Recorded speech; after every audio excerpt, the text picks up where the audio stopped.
গভীর রাতে ভারত পাকিস্তানে 3টা লোকেশনে 9টা টার্গেটে মিসাইল আক্রমণ করেছে। আমরা অনুমান করতে পারি এই আক্রমণ একটা ফুল স্কেল যুদ্ধে পর্যবসিত হতে পারে।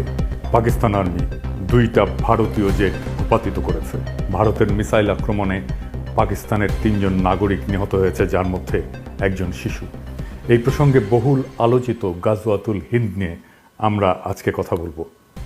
এইটা এমন একটা ধারণা নিয়ে যেটা একদিকে জিহাদের স্লোগান, আবার অন্যদিকে রাষ্ট্রীয় ভয়ের পুঁজি। গাজওয়াতুল হিন্দ শব্দটা শুনলেই কানে বেজে ওঠে ধর্মীয় যুদ্ধ, আগ্রাসন এবং এক গভীর ধর্মীয় আবেগের প্রতিধ্বনি। কিন্তু আসলে এটা কি? কোথা থেকে এলো এই কথা? আর কেন একবিংশ শতাব্দীতে এসে আবার মাথাচাড়া দিয়ে উঠেছে সেই পুরনো মিথ? আর কেনই বা বলছি এই গাজওয়াতুল হিন্দ সম্ভবত শুরু হয়েছে আর ভারত পরাজয়ের পথে অগ্রসর হচ্ছে? আসুন ইতিহাস, ধর্মতত্ত্ব এবং রাজনীতির সীমানা পেরিয়ে খুঁজে বের করার চেষ্টা করি এই ধারণার উৎস, ব্যবহার এবং পরিণতি সম্পর্কে। গাজওয়াত শব্দটা ইসলামী পরিভাষায় ব্যবহৃত হয় ওই সমস্ত যুদ্ধে যেখানে নবী রাসূল স্বয়ং অংশগ্রহণ করেছিলেন। আর হিন্দ মানে ভারত, এই দুটো শব্দ মিলে দাঁড়ায় হিন্দের যুদ্ধ। কিছু হাদিসে উল্লেখ করে ভবিষ্যতে মুসলমানরা হিন্দ বিজয় করবে, যেমন সুনান আল নাসাই এবং মুসনাদে আহমেদে একটা বর্ণনায় বলা হয়েছে, আমার উম্মতের একটা বাহিনী হিন্দের সঙ্গে যুদ্ধ করবে, আল্লাহ তাদের ক্ষমা করবেন। তবে ইসলামী স্কলারেরা অনেকেই বলেন যে এই হাদিসগুলোর সনদ দুর্বল এবং এগুলোকে ঐতিহাসিক ভাষ্য হিসেবে ধরা যায়, কিন্তু তা দিয়ে আধুনিক রাজনৈতিক সহিংসতার বৈধতা পাওয়া যায় না। 20 শতকের শুরু থেকে বিশেষ করে পাকিস্তানের রাষ্ট্রনীতিতে গাজওয়াতুল হিন্দ হয়ে ওঠে এক কল্পিত ধর্মীয় আদর্শ। অনেক সংগঠনই তাদের রাজনৈতিক প্রোপাগান্ডায় এই শব্দগুলো ব্যবহার করে বারবার, যেন ভারতের বিরুদ্ধে যে কোনো যুদ্ধ মানেই ইমানের লড়াই। এই ধারণা ব্যবহার করে রাষ্ট্রীয় সহিংসতা, সীমান্ত সন্ত্রাসকে বৈধতা দেওয়ার চেষ্টা করা হয়। আবার পাশাপাশি এই টার্মটাকে ধরেও ভারতের মুসলমানদের সন্দেহের চোখে দেখার সুযোগটাকে সৃষ্টি করা হয়। কিন্তু এটা কি আক্ষরিক অর্থে যুদ্ধ নাকি প্রতীকী যুদ্ধ? সেই যুদ্ধ কি শুরু হয়েছে? আর যদি শুরু হয় তাহলে কিভাবে শুরু হয়েছে? আর এই যুদ্ধের পরিণতি বা কি? আমার মনে হয় এই লড়াই শুরু হয়েছে, আর এটা শুরু করেছে বিজেপি আর আরএসএস এর হিন্দুত্ববাদী রাজনীতি দিয়ে। এই যুদ্ধটা বাস্তবে অস্ত্রের নয়, বরং পরিচয় নির্মাণের যুদ্ধ, যা ভারতীয় উপমহাদেশকে ঠেলে দিয়েছে একত্ববাদের প্রবণতা এবং আত্মবিরোধী সংকটের দিকে। কিভাবে? ইসলামকে মোকাবেলা করতে গিয়ে হিন্দুত্ববাদ হিন্দু ধর্মের আত্মবিনাশ ডেকে আনছে। এমন একটা আত্মঘাতী প্রকল্পে তারা লিপ্ত হয়েছে যা আদতে শেষ বিচারে হিন্দু ধর্মকেই ধ্বংস করে দেবে। হিন্দুত্ববাদ যতটা না ইসলাম বিরোধী, তার চেয়েও বেশি হিন্দু ধর্ম বিরোধী। কারণ ইসলামকে পরাস্ত করতে গিয়ে সে নিজেরই ধর্মকে এমন এক কাঠামোর ভেতরে বন্দী করতে চায় যা ইসলামিক তৌহিদ বা মনোথেইজমের ছায়া। ইসলাম এবং হিন্দু ধর্মের মূল তফাৎ হচ্ছে বহুত্ববাদ বনাম একত্ববাদ। দুই ধর্মের দুই আত্মা।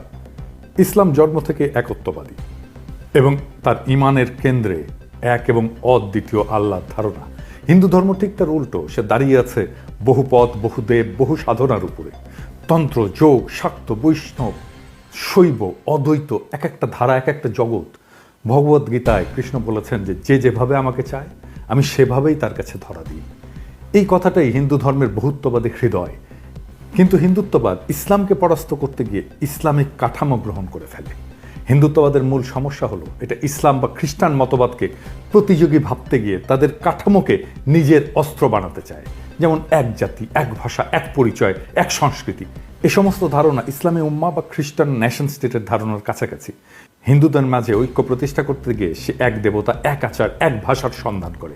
এই কারণেই সে নিজের ধ্বংস ডেকে আনে। কারণ হিন্দু ধর্ম কখনো ঐক্য দিয়ে টিকে ছিল না, টিকে ছিল সহাবস্থানে। একত্ববাদের দিকে ঝুঁকে পড়া মানেই তৌহিদের বিজয়। যখন হিন্দুত্ববাদ ইসলামকে ফাইট করতে যায় তখন সে আসলে তৌহিদেরই জয় নিশ্চিত করে। সে মূর্তি পূজাকে তখন লজ্জা হিসেবে দেখতে শুরু করে, পৌরাণিকতাকে অস্বীকার করে, আত্মতত্ত্ব, রূপক, রসতত্ত্বকে সরিয়ে দেয়। বেদান্তের তম অসি এর বিপরীত তৈরি করে শুদ্ধ হিন্দু পরিচয়ের কাঠিন্য। এইভাবেই হিন্দুত্ববাদ বহুত্ববাদী আধ্যাত্মিকতাকে হত্যা করে, অর্থাৎ হিন্দু ধর্মকেই সে হত্যা করে। এভাবেই মোদি আত্মহননের পথে হিন্দুত্ববাদ দিয়ে হিন্দু ধর্মকে নিয়ে যাচ্ছে। এইভাবেই একদিন হিন্দুত্ববাদ যখন নিজের দেহে একক দেবতার ধর্ম নির্মাণ করবে, তখন সে নিজেই আর হিন্দু থাকবে না, সে হয়ে উঠবে একটা হিন্দু নামধারী ইসলামী রাষ্ট্রীয় কাঠামোর ছায়া, যার মধ্যে থাকবে না সাধনার পথ, থাকবে না দেবদেবী উপাসনা, থাকবে না অবতার তত্ত্ব, থাকবে না উল্টো যুক্তি। সে সময় ইসলাম যদি আসে তাহলে সে বলবে, তুমি তো একত্ববাদকেই বিশ্বাস করো, কিন্তু আমাদের একত্ব অনেক আগে থেকেই পরিণত, তুমি শুধু তার ছায়া, তুমি তাকে অনুসরণ করেছো।